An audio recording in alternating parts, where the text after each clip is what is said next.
Hi, submarine friends. Well, I managed to get the window frame welded in. It's really hot still. So what I did is I did a double bevel. So first of all, I did some research on how to weld this with the least chance of warping. It may have warped, I don't know. It looks really good. I've got my fingers crossed, it may be okay. So anyways, like I said, I did a double bevel with the majority of the weld on the outside.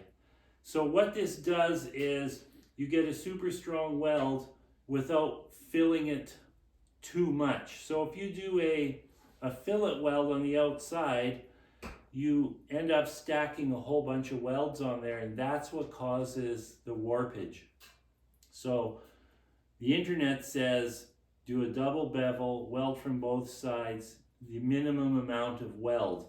So a full penetration weld is the strongest, of course, which technically this should be. Anything over 2-inch opening needs to be a full penetration weld. So that's what I did. Full penetration, and I only did 3 passes. Now I turned the welder right up, and I stitched it, and then I kept working around so I didn't overheat the vessel.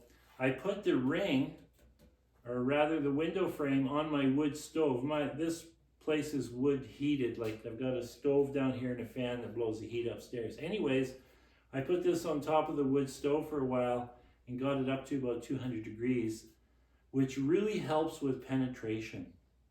So, I'm really happy. My welds are beautiful, I must say.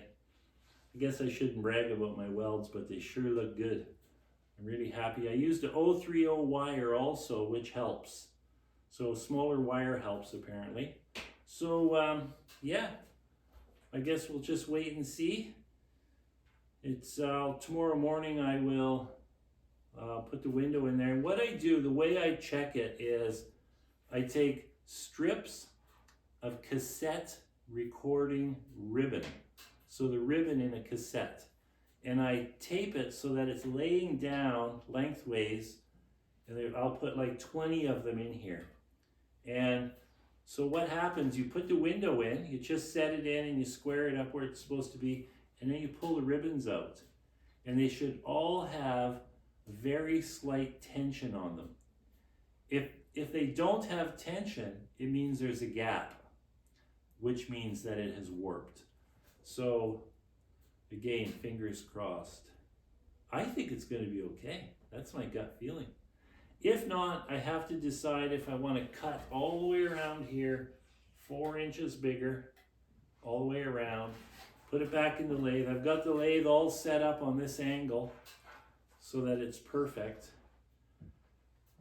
I really don't want to have to do that, but I'm also not excited about building a flange facing machine, which is a tool that you build and it bolts in the center and it rotates, and as it rotates the cutter moves, travels along. I've done it before. Again, that's why my finger's like that. So let's just wait and see what happens, and then I'll decide. I may have enough of the original flange facing tool left over. I tend to repurpose all my projects into new projects. But when I did a cleanup, I have a feeling that most of it might be sitting in the corner of my big shop. I'll have a look. I mean, that would be better. But oh boy, because I mean, when I weld this whole big huge piece in, I mean, there's a potential, a slight potential that it could warp. But I highly doubt it. But the best would be to remachine it in situ, they call it. I'm just being lazy. I just don't feel like going to all that trouble. Let's just hope it's good. I'm the eternal optimist. I think it's going to be okay. Anyways, I'm done. I'm pooped. This was a lot of work. I had to take this out, haul it to the other shop in -18 and grind it all.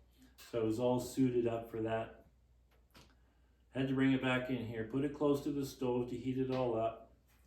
Anyways, that's it for today. Ciao.